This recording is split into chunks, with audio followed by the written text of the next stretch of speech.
Oh no. Ah.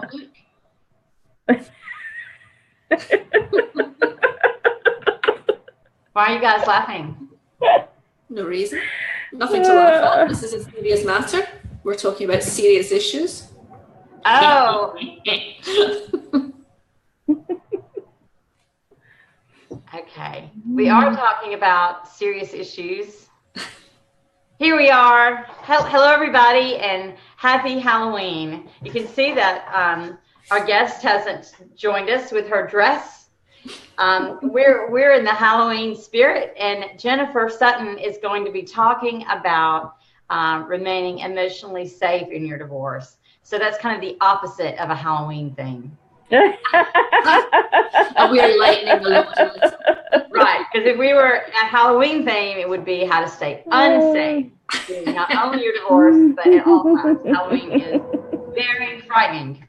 Anyway, so I'm Leigh Daniel, and I am a divorce lawyer and the creator of Project Positive Change, which is a platform for heart-centered entrepreneurs. And even though I am a divorce lawyer, I really try to come from a place of positivity and helping people move forward in their life. And sometimes it can put me at crossroads with my clients that have a lot of bitterness and a lot of anger. And so that's kind of what we're going to talk about today, is how to keep yourself from getting in that trap, or at least I think that's kind of what being emotionally safe is. And Allison here, Allison, you tell everybody who you are.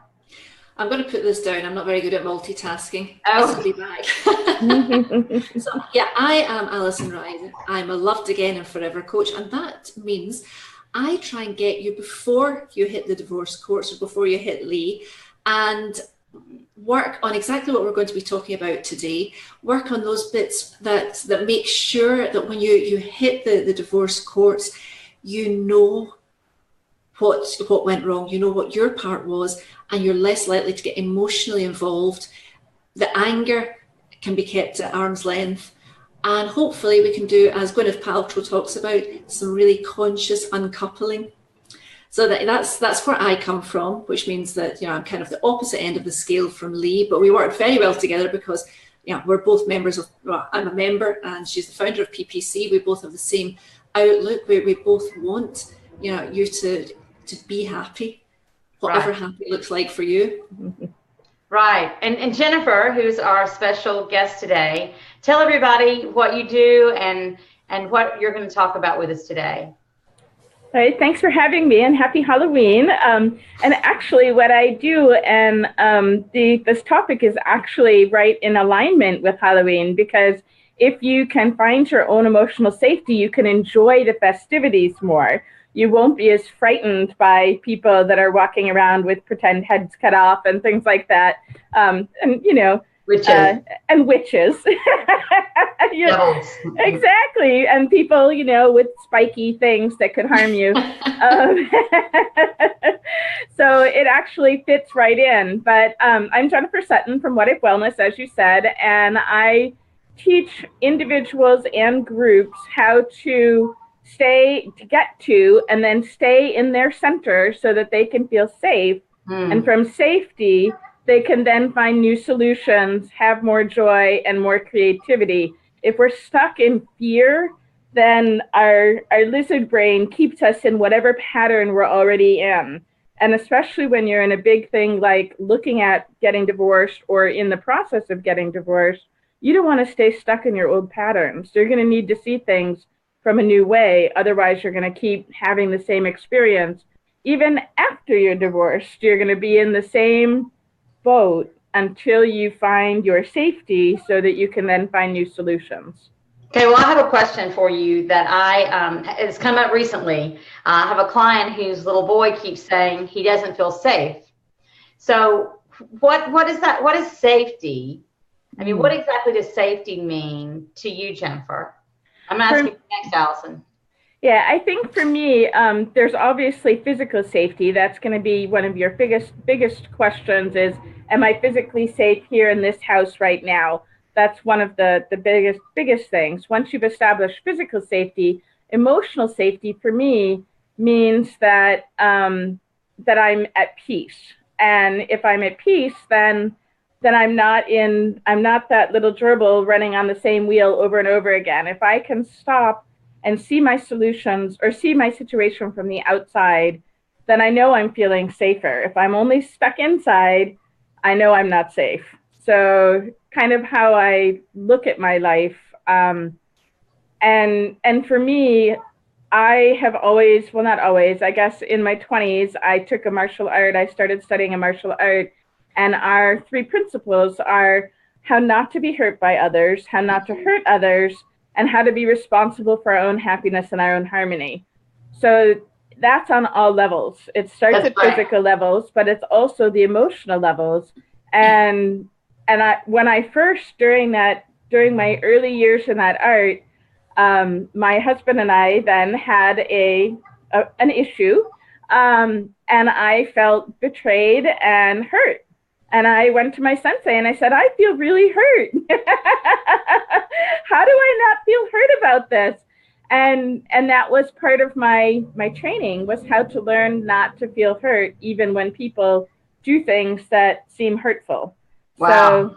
So that is very much what I've taken from that art. Even when I wasn't training martial arts, I was still holding on to that really key piece, and it's kept me feeling on a more peaceful and productive path. Yeah. Since I was in my 20s.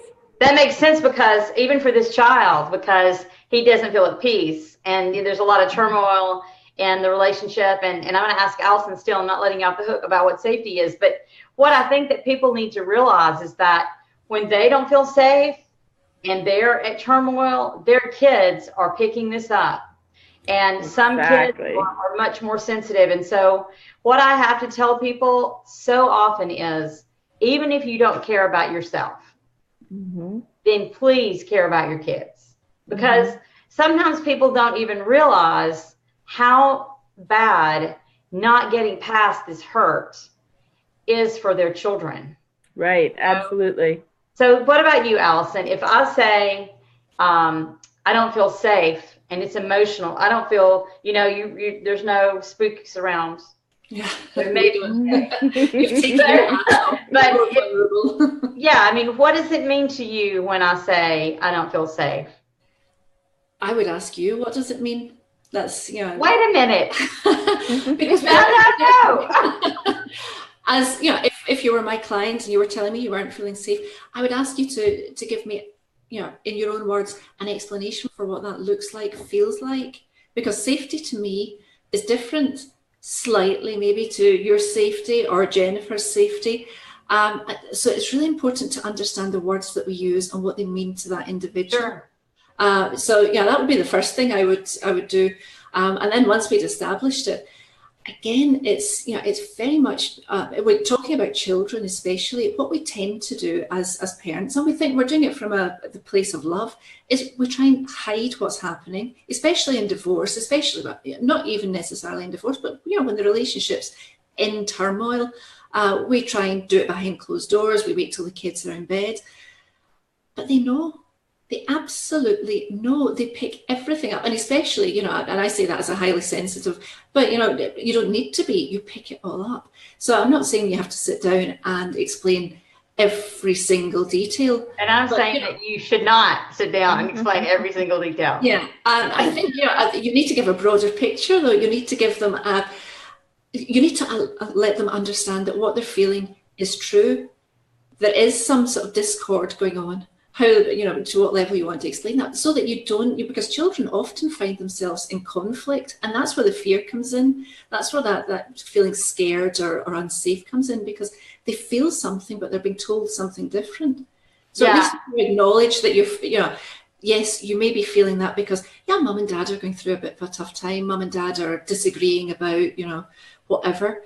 And you can leave it that. At least it acknowledges the feelings and, and makes them feel more at ease. At least and work on it and try to get out of it. Just like somebody like working with somebody like you or with Jennifer, because if you're stuck there, and I find that a lot of times people are in such pain that they want to stay stuck.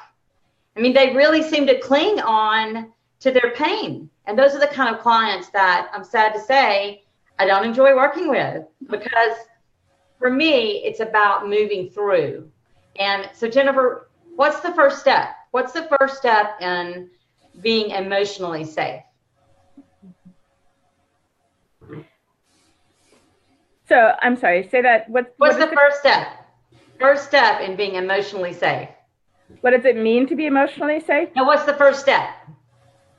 The first thing you want to do. The first thing I want to do is I want to look at it from a point of, okay, this is how I feel right now. Absolutely, everything that's happened is true. That's the first thing, is to recognize that everything that I have seen and heard is true from my experience, and allow myself to feel it. And once I've felt it, then I get to say, okay, am I done with this? And then I get to choose what else I want to feel. So I can feel betrayed, absolutely. I can feel angry, absolutely. All of those things are valid and necessary for the process. But the way that you find your safety is then to choose which way you'd rather feel. Do I want to stay in this? Do I like this? Is this fun? Is this getting me where I really want to be? And usually those answers are pretty obviously not the case, right? So then you have to find ways, okay, so how do I shift it? Okay, I'm really angry right now. How do I get out of that? And everybody's solution is going to be different. I've used a variety of different tools. One of my favorite most recently is Ho'oponopono. Do you know Ho'oponopono? Yeah. It's a Hawaiian healing technique where you simply say, the way I do it is I say it out loud. I say the person's name, and it can be anywhere from your son to your partner to a political person that you're really frustrated with, right? So you can say, just to have as an example, somebody that we all know, you can say, Donald Trump, I love you. Yes, you can do it for people that you agree with or don't agree with. You see this evil look on my face. Right, yeah, exactly. I've just cast a spell, I'm sorry. Yeah. You can go there in your heart and find what it is that makes you unsafe with that person. So for me, I actually did this at one point, standing in the woods, and it was really amazing, even for somebody I've never met and I have no personal connection to. When you do the process of, I love you, I'm sorry, please forgive me, thank you. It's very simple, but you do it from a point of, I love you, even though you've harmed me, even though I've harmed you, even though we don't meet eye to eye, I love you because you're another being I share this planet with. So it's not maybe love anymore or whatever. You have to find inside yourself what that means for you. And then I'm sorry for any time that I haven't seen you as fully human, that I haven't valued you, that I haven't trusted that you're doing your best. Please forgive me for those shortcomings, for not seeing you as who you really are. And thank you. Just thank you for giving me the opportunity to heal myself by having you in my life. So that's one of the things I use now in my current relationship. I have a fantastic man in my life now, but sometimes I feel like I'm angry with him for no reason. Those are my triggers. You may want to work with Allison. Sorry? You may want to work with Allison. Yeah, so it can be used to make your relationship that you have now better. It can be used to heal your anger with a divorcing situation. I used it with my ex-husband and through the process so that I could find those places in me where it was about me, because we see the world as we are, not as the world is. So the more I can work on what's about me, the more everything around me shifts to be in alignment with who I really want to be and who I am that day. So that's beautiful. And that, Allison, so from the very beginning, I don't know if you've seen it, Jennifer, but we had a discussion about, Allison asked people, and I started to do this with my clients. Even my paralegal has started to do this. What do you want? Right. Because it's really such inward work. And so do you have people do a forgiveness exercise? It sounds like it's kind of forgiveness. How do you pronounce it again? Hanapoa? No. Hoponono. That's not right. Hanapono?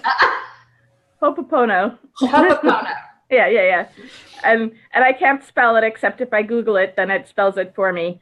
Hopopono. So Hopopono. Yeah. Allison, do you do anything like that? I actually used it on a relationship that was much closer to me than Donald Trump. I used it with my mother when I was going through a situation with her, and it did allow me space between my emotions and my intelligent thoughts, if you like, to really feel into love. So yeah, it's really powerful, and and it's so simple. You can't understand exactly why it would work, but it does work, and it's something that anyone can do, because you've got 4 sentences, and even if you don't believe what you're doing, I think it takes a step away from the anger or the hurt that you're feeling in that moment and gives you something else to concentrate on. So any of these things at all, any of these techniques that just take you a step away from the emotion that you're feeling to let you breathe through it are great tools.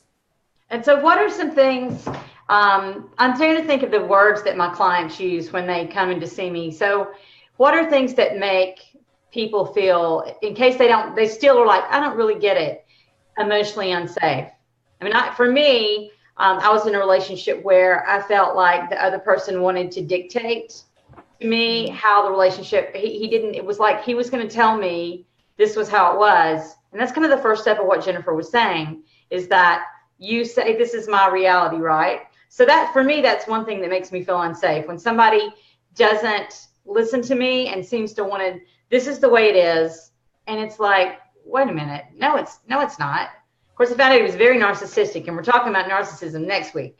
But for me, that really causes me to feel unsafe. Mm-hmm. But it's different things for different people, like Allison said. So what are some other kind of things that make people feel emotionally unsafe? What make them feel emotionally safe as opposed to unsafe? Okay, right. Because I'm trying to, if people don't really still they're like, I'm not sure if I feel emotionally unsafe or not. I mean, what are some things that may make people feel that emotional fear, that risk? Yeah, I think that what you just said, it's different for everybody. Each person will have their own triggers. For me, it's somebody not believing me, not trusting me, because I consider myself a very loyal and trustworthy person. So if somebody doubts that or doubts my intention, then I get pretty good triggered. Or if I think that I'm being treated unfairly in any way. So if I feel like they're getting a bigger share, sometimes that feels like I'm being neglected or abused, even though it's really not that at all. But it takes me right to my little girl inside, who felt that as the youngest of all the kids and the quietest. So you take your little girl or your little boy with you into adulthood, and those are the triggers. The things that hurt you as a child are usually those things that will come out as an adult. And they can be really simple and they can be really complex. So everybody has their own thing. Some people, it's about money. So if somebody spends more than was on the budget, that might put them over the top. Because that's not following the rules. So breaking out of the rules might be the problem. Usually when I find when I'm helping people get to their center, it's usually about not being seen for who they really are. And sometimes it's because the person isn't willing to show who they really are, because they haven't felt like it's safe to do that. So usually what we end up doing is clearing whatever makes it hard for them to be who they really are. And then the rest comes much more easily. What about you, Allison? What do you see when your clients, I was just thinking, divorce is actually the ultimate time of feeling emotionally unsafe. Absolutely. Because you feel, and maybe this is my trigger, but you feel rejected, You feel possibly abandoned. You feel like your whole world is crumbling. You feel like everything is changing. So divorce is a huge time for feeling that emotional, it's not unsafety, emotionally unsafe. What Allison, what do you see when people say that they feel emotionally unsafe? Or they don't say that, but what is it? That's exactly it. They don't say that, but it's what you pick up on. And I think even if you're the instigator, even if you've decided that the relationship is over, you still have those feelings, because it's a huge. Not only are you saying goodbye to somebody that you loved, that you created a life with, but you're also saying goodbye to that life that you created together.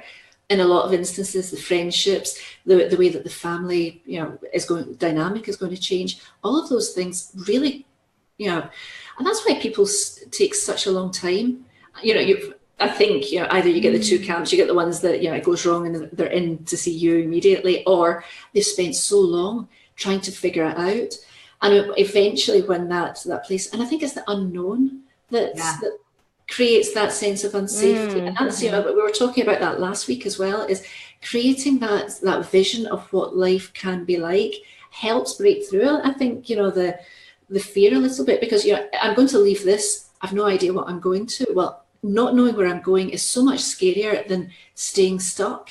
So create that vision beyond and start working towards that. At least it gives you that space between the emotion that you're feeling and where you want to be.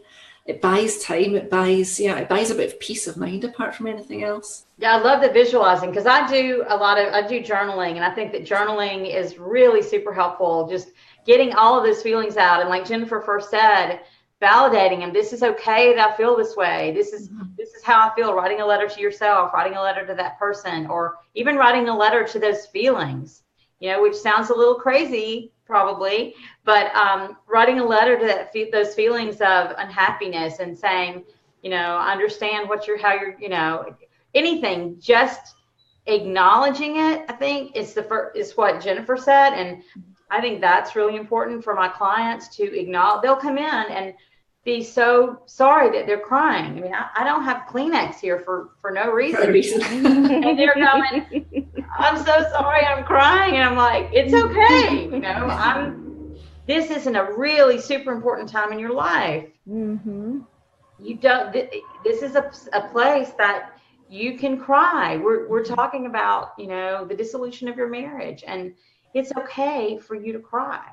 And they seem so embarrassed or ashamed, or just because they're expressing emotion. And I think that you have to first start with the reality of because if you just keep burying it, those feelings, or covering it up, then we know it doesn't get any better.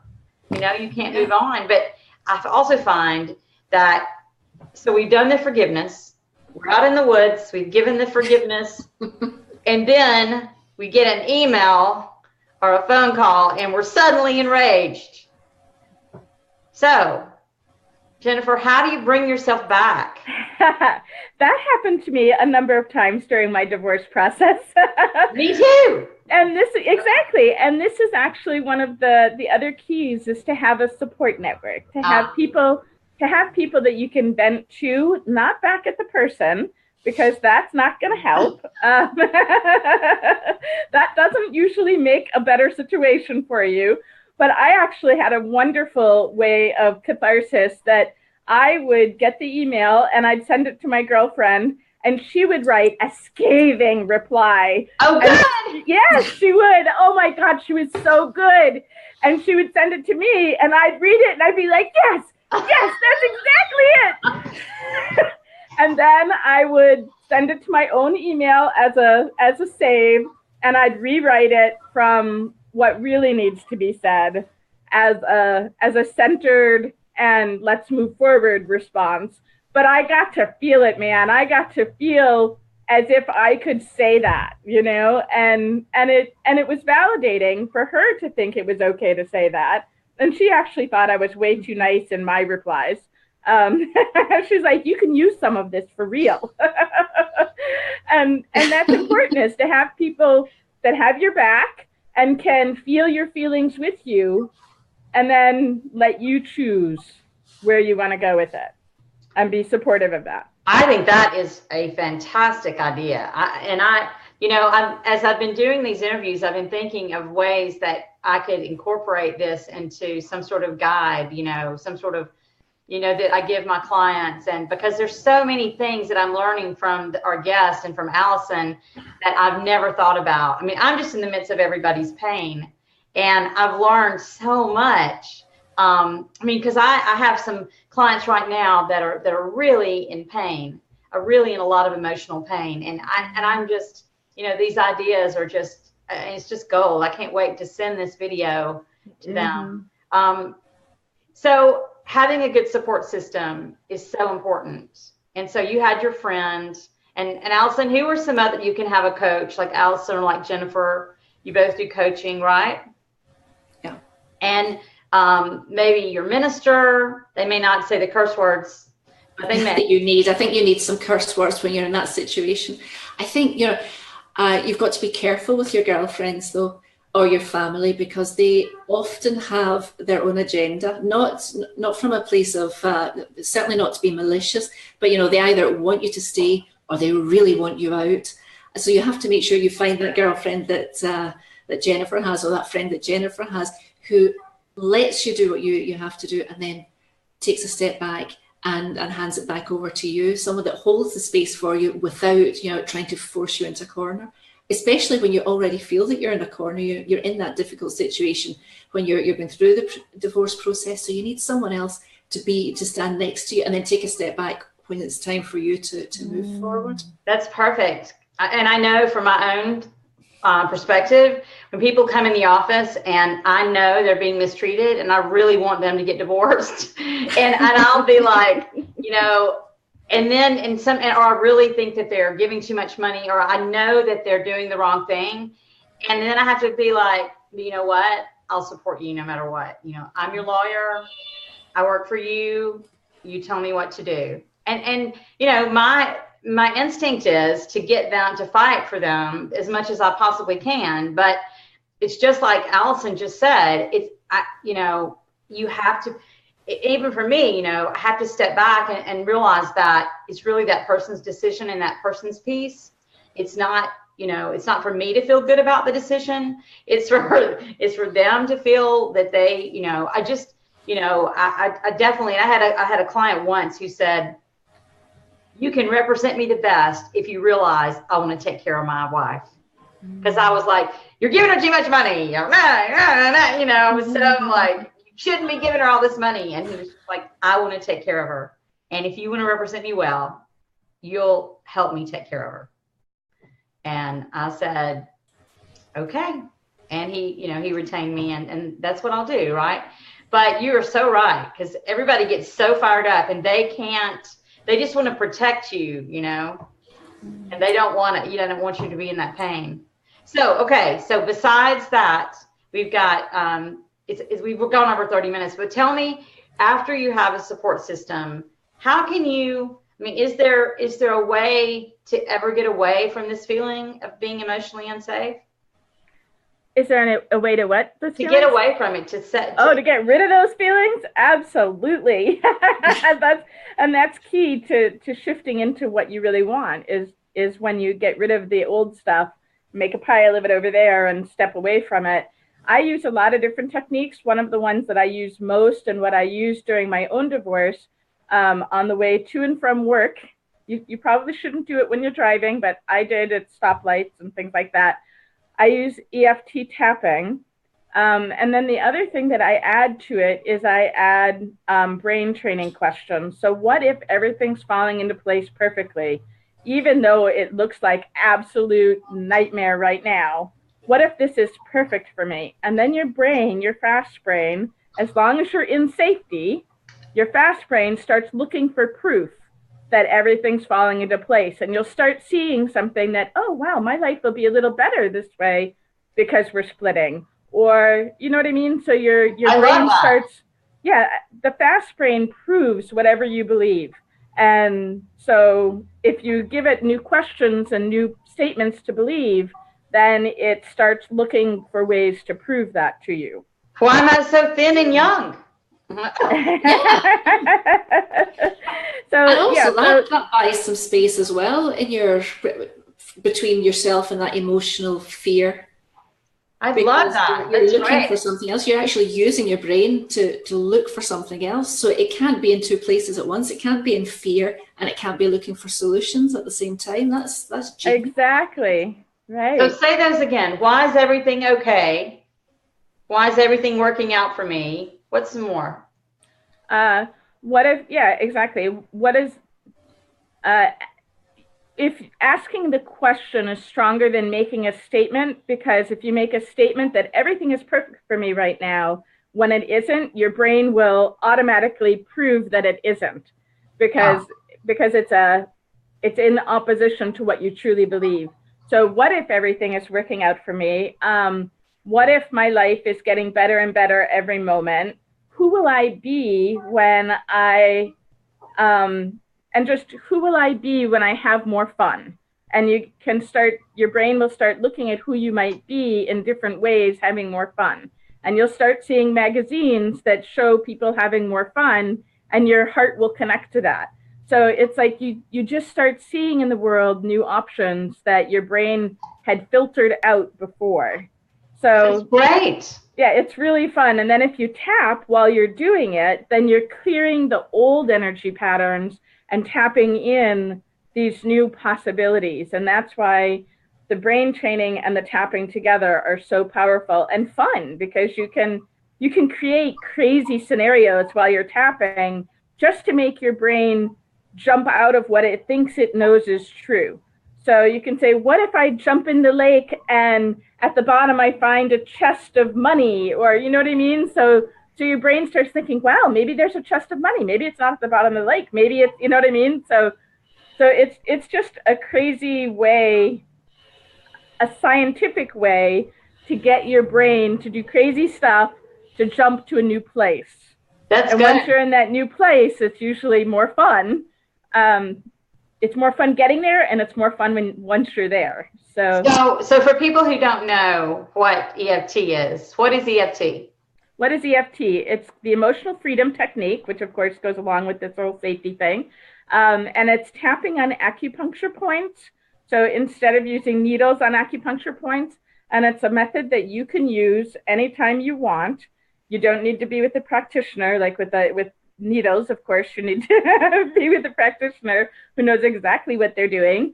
But for tapping, you can do it on your own 10, 20, 30 times a day if you're in a lot of pain, or you can do it once a day as a maintenance thing. You start by tapping on the outside of your hand. Oh, we have some. No, that was me. I was trying to apologies. Multitasking.